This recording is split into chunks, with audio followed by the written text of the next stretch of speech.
우리는 믿음으로 말미암아 의를 공부하면서 철저하게 모력할 우리를 위해서 하나님께서 무엇을 준비하셨는지 우리의 유일한 소망에 대해서 함께 말씀을 살피고 있습니다.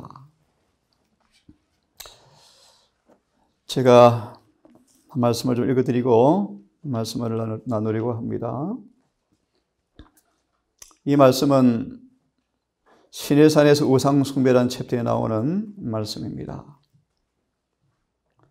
하나님께서 왜 범죄한 이스라엘 백성의 회개하지 않은 남은 무리들을 왜 응징했습니까?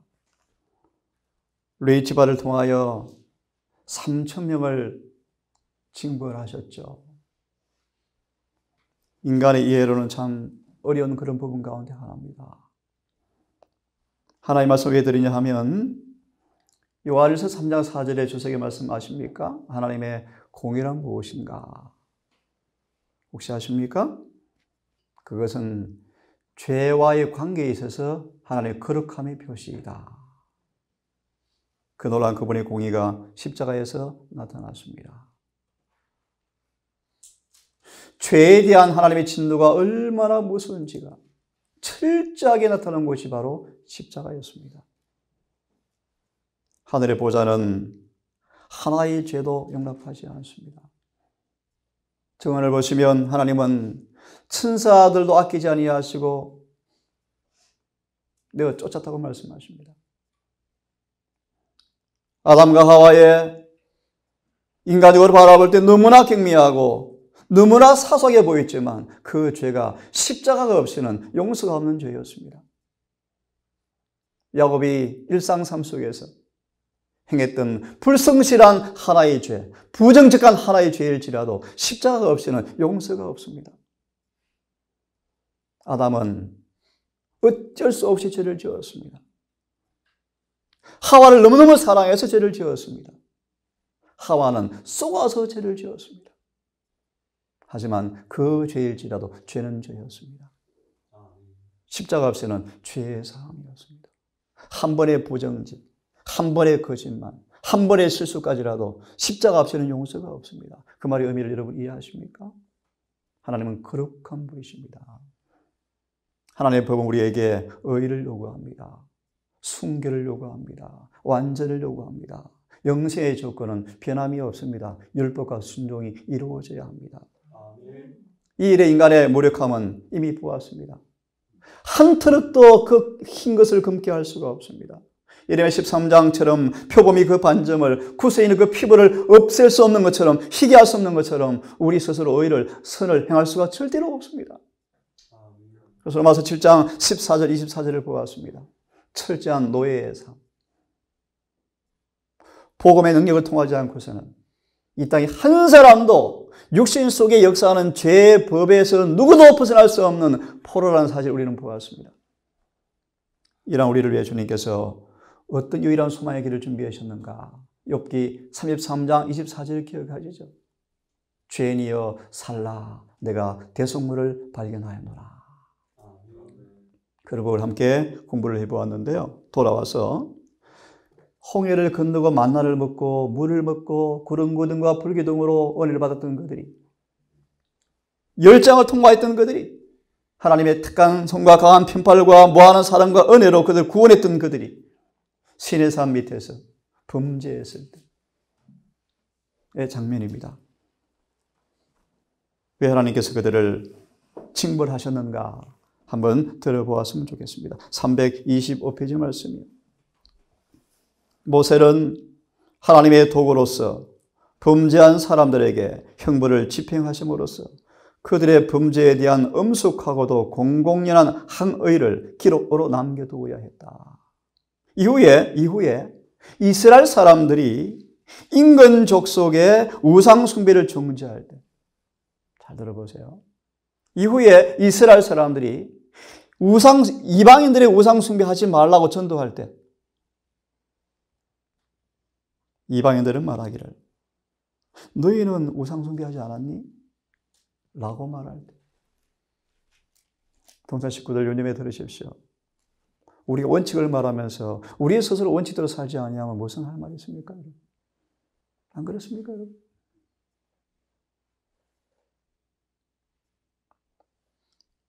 하나님이 백성이라고 주장했던 너희들이 송아지를 만들어 예배하지 않았느냐? 라고 말할 것이다. 하나님은 그 일을 위해서 답안지를 준비해 두셨습니다. 그때 이스라엘 백성들은 범죄자들이 당한 무슨 운명을, 그들의 죄가 재갈을 받지 못했고 용서를 받지 못했다고 증거로 지적할 수밖에 없게 될 것이다. 하나님은 공의롭습니까? 로마서 2장처럼 율법 없는 이방인이 범죄했을 때 율법 없이 봐주고, 아닙니다. 망하고. 율법이 있어 범죄한 이스라엘 사람들은 눈 감아주고 안 해요. 율법으로 심판을 받으리라 라고 성경은 우리에게 분명하게 말씀해 주고 있습니다. 자, 이제 이 아침 짧은 시간 우리 유일한 소망에 대해서 함께 말씀을 좀 보려고 합니다. 하나님께 우리를 위해서 우리의 필요를 위해서 뭘 준비해 두셨는가? 뭘 준비하셨는가? 이사야 53장은 암송하라는 구절이고 매일 한 번 읽으라는 본문의 말씀이죠. 그죠? 고난당하는 우리 주님의 모습입니다. 이사야 53장 5절만 먼저 좀 보도록 하겠습니다. 잘 아시는 말씀을 드리니까 한번 들어보십시오. 그가 찔림은 우리의 허물을 인함이요 그가 상함은 우리의 죄악을 인함이라. 그가 징계를 받음으로 우리가 평화를 누리고 그가 채찍에 맞음으로 우리가 나음을 입었도다. 우리를 위해서 무엇을 준비해 두셨습니까? 그러므로 사도행전 4장 12절을 말씀하시기를 천하인간에 오직 구원 얻을 만한 이름은 예수밖에 없다는 사실입니다. 로마서 5장 6절과 10절의 말씀 보시면 우리가 원수였지만 여전히 범죄했지만 하나님과 진노관계였지만 이미 우리가 죄인 되었을 때 우리의 죽으심으로 사랑을 이미 확정해 놓았습니다. 그 말의 의미인즉 우리가 범죄할 걸 내다보시고 이미 구속의 경륜을 준비해 두었다는 것입니다. 베드로전서 2장 24절의 말씀은요, 같은 말씀이요. 우리를 대신해서 매를 맞으시고 우리가 낫게 되었다. 양의 무리로 돌아오게 되었다라는 그런 구절입니다. 가라 1장 4절의 말씀은요, 다른 복음이 없습니다, 여러분. 오직 하나의 복음밖에 없습니다. 기억하세요. 오직 하나의 복음이 무엇인가? 율법을 충족시켜주는 복음을 가리켜요. 범죄에서, 율법의 정죄에서, 빚에서, 천국에서 도무지 벗어날 수 없는 이 빚쟁이 우리를 유일한 필요는요, 그 율법의 빚을 청산해주고 율법과 조화시켜주는 그 복음 외에는 다른 복음이 없다는 것입니다. 이게 갈라디아 1장의 메시지입니다. 이것이 영원한 복음입니다. 율법과 완전히 조화시키는 복음이 나타났습니다. 자, 이제 증언을 통해서 함께 좀 봅니다. 참 제가 좋아하는 말씀이에요. 창세기 3장 15절입니다. 아담과 하와를 타락시켜서 자신의 소유로 삼았다고 기고만장했지만 주님께서 아담과 하와가 타락하자마자 기억하실래요? 즉시 그들을 구원해 버리셨습니다. 무슨 뜻입니까? 예레미야 말씀 보시면 구속의 경륜이 즉시 가동되었다. 미리 준비된 경륜을 통하여 범죄하자마자 그들 앞에 복음을 통해서 구원해 버렸죠. 그 장면을 소개하는 것입니다. 인간이 사탄의 유혹을 받아들일 때, 하나님께서 하지 말라고 하신 일을 하게 되었을 때 우리 주님께서 산자와 죽은 자 사이에 서셔서 아버지여, 내가 그 형벌을 대신 받겠습니다. 제가 대신 그 자리에 서겠습니다. 사람에게 기회를 한 번 다시 주십시오. 우리를 위해서 무슨 피를 준비해 놓으셨습니까? 하나님께서 인간에게 선고하신 사형 집행을 잠시 동안 보류하셨다. 사단은 하늘과 땅의 연결고리를 끊었다고 너무너무 기뻐했지만 이 일로 그는 크게 실패하였고 낙담하였다.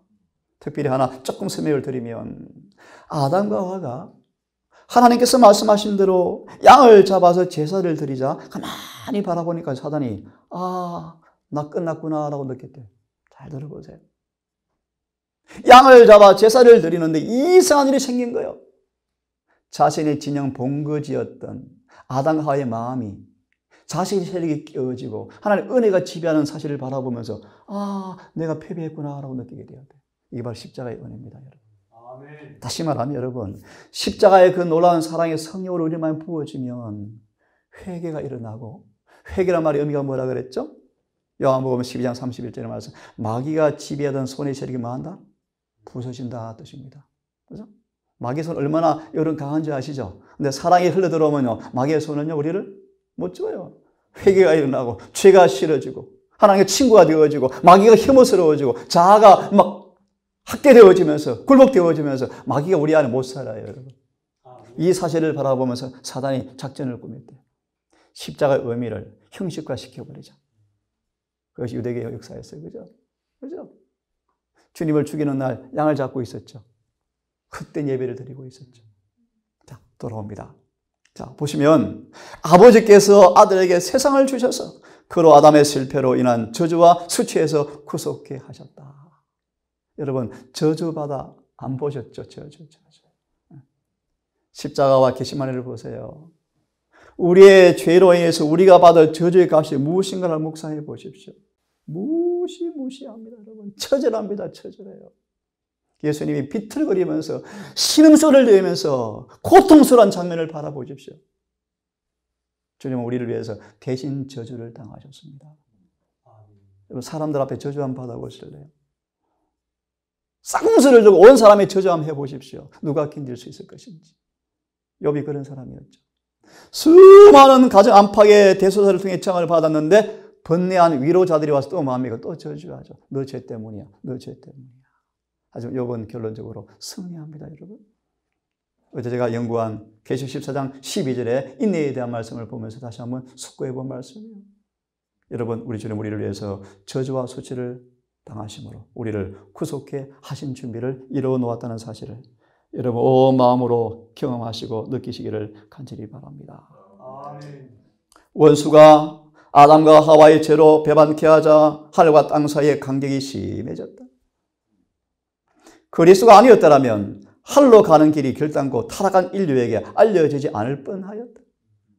그러나 하나님이 세상을 이처럼 사랑하사 독생자를 주셨으니 이는 저를 믿는 자마다 멸망치 않게 얻게 하려 하심이고 영생을 얻게 하려 하심이라.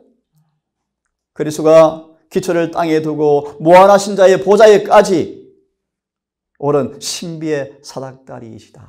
아멘. 아담의 자녀가 황폐한 곳에서 하나님과 분리된 채 남겨지지 않았다. 여러분, 고독을 느껴보셨죠?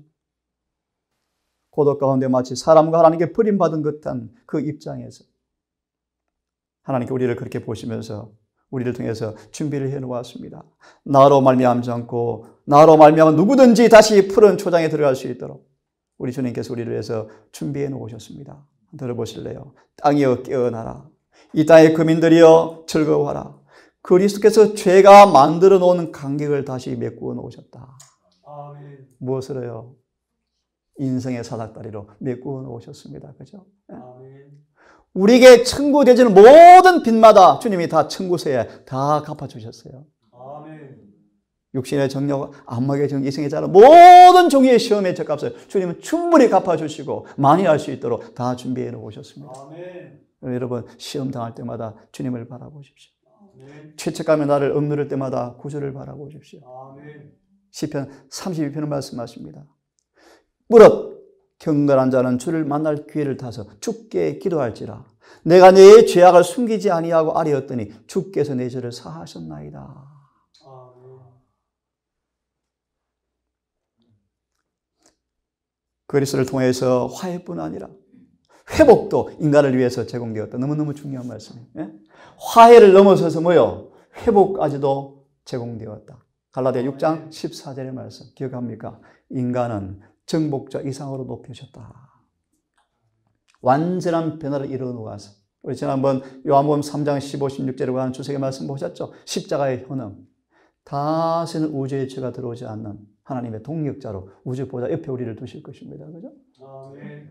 죄로 인해서 만들어진 깊은 구렁이요. 칼바리의 십자가로 연결되었다. 예수에서 완전한 속량이 지불되었고 그 덕택의 죄인은 용서를 받았고 법의 공정성이 유지되었다. 로마서 3장 25절의 말씀이에요. 우리의 전에 지은 죄를 관과하실 때 그냥 관과하지 아니하시고 우리를 위해서 속량값이 지불되심으로 법적으로 공정성이 유지가 되었습니다. 다시 사단이 아무 할 말이 없는 충분한 값이 지불되었고 그를 정말 뭐합니까? 회복시켜버려서 다시는 빚지지 않도록 살 준비가 다 이루어졌다는 것입니다. 아멘. 예수가 속죄하시는 희생제물임을 믿는 모든 사람들은 와서 자신들의 죄를 용서받을 수 있다. 왜냐하면 그분은 우리의 대속자가 되시기 때문이며 우리의 확정이 되시기 때문이다. 아멘. 히브리 6장의 말씀 잘 아시죠? 과실로 살인을 범한 사람이 유일한 소망으로 피난처로 도망갈 때 인사할 시간도 없고 뒤를 돌아볼 시간도 없고 지체할 시간도 없이 그는 살기 위해서 도망쳐야 됐죠. 그죠? 그 안에 가면은 안식처가 있습니까? 안전이 있습니까? 아멘. 예수님의 알을 의미합니다. 그분의 완전한 순종으로 법의 요구는 충족되었고 유일한 소망은 완전한 법을 지키신 우리의 대속과 확증이 되신 주님을 바라보는 데 있다. 믿음으로 그분의 공덕 중에서 나는 법의 저주에서 자유롭게 되었다. 저는 개인적으로 7인을 공부해 보면서요. 둘째에서 넷째인까지가 하나님의 저주입니다. 저주. 이 에레미야 에스겔에 쫙 깔려 있어요. 다시 말하면 하나님을 믿노라는 사람들의 범죄의 결과 역사가 쫙 기록되어 있어요. 칼, 기근, 온역 땅의 짐승으로 처절해요, 여러분. 그 대표적인 것이 예루살렘의 멸망이에요. 그래서 예루살렘 멸망을 가만히 보시면요. 둘째에서 넷째인의 내용이 그대로 반복되어집니다. 한번 연구해 보세요. 하나님은 공의로운 분이셔요. 너무너무 사랑하시기 때문에 죄를 참아 볼 수가 없는 분이셔요. 회개하지 아니하면 멸망이 확실할 것입니다, 여러분. 믿음으로 그분의 공덕 중에서 나는 법의 저주에서 자유롭게 되었다. 법의 모든 요구를 충족시킨 그분의 의가 나에게 입혀졌다. 입혀졌단 말의 의미를 여러분 아시죠? 여긴 바 되었다라는 같은 동의였습니다. 나는 영원한 의를 가져다 주시는 예수님 안에서만 완전하다. 그분은 인간의 노력에 전혀 가미되지 아니하는 흠이 없는 의복을 입히셔서 나를 하나님 앞에 제시하신다. 여러분 이전에 공부한 게 있습니까? 하늘 배틀 기억나시죠? 예수님은 하늘이 준비한 배틀에서 33년 반 옷을 만들어 입으셨어요. 눈물과 고통과 통곡으로 외로움과 고독으로 수치와 저주에서 왕따에서 비난에서 그분은 홀로 의복을 만들어 놓으셨죠. 이 의복을 입혀주신대요. 모든 것이 그리스도에게 속했으며 모든 영광, 존귀, 위엄이 세상 죄를 지시는 하나님 어린 양에게 주어져야 한다. 그래서 계시록 5장은 바로 구속의 노래를 의미합니다. 온 찬양이 어린 양을 찬양하죠. 그죠? 이 말씀만 보고 우리 일찍 오늘은 기도하겠습니다. 죄인이 하나님께 나아갈 수 있는 길을 찾게 되는 것은 이 세상에 생명을 주신 아버지께서 주신 예수를 통해서만이다. 나로 말미암지 않고는 아무도 아버지께로 갈 수가 없죠. 그죠? 요한복음 10장에 내가 양의 문이라. 이 문에는 다른 문이 없습니다. 그죠? 우리의 구속주이시고 우리의 옹호자이시고 우리의 중기자이신 그분 안에서만 용서와 평화와 의를 위한 우리의 유일한 희망이 있다. 죄로 병든 영혼이 건전함으로 회복될 수 있는 길은 오로지 그리스도의 피의 공로로서만 가능하다. 여러분 병이 낫지 못한 채 있을 필요가 없음을 감사합시다. 우리 모든 준비가 다 갖추어졌습니다. 이 말씀을 읽고 끝내십시다. 시작. 우리의 구원은 참으로 위대하다. 왜냐하면 그리스도의 의를 통해서 굉장한 공급이 주어져서 우리가 순수해지고 완전해지고 부족한 것이 없게 되었기 때문이다. 아멘. 여기까지만 합시다. 여러분. 안식일에 또 종일 예배 드릴 텐데요. 여러분 주님을 찬양할 이유가 정말 충분합니까? 바울처럼 왜 십자가만을 자랑하는지를 여러분 이해하시겠습니까? 오늘도 이 십자가가 성령으로 우리 마음의 보좌에 세워지기를 바랍니다. 그래서 내가 높이 들리면 세상 임금이 뭐 하리라? 쫓겨가리라. 십자가 심어주는 것마다 마귀는 쫓겨갑니다. 오늘 우리 안에 그 십자가가 성령으로 심어져서 사단과 제가 추방되어지는 구원을 맛보기를 바라면서 오늘은 여기까지만 하고 우리 함께 기도하십시다.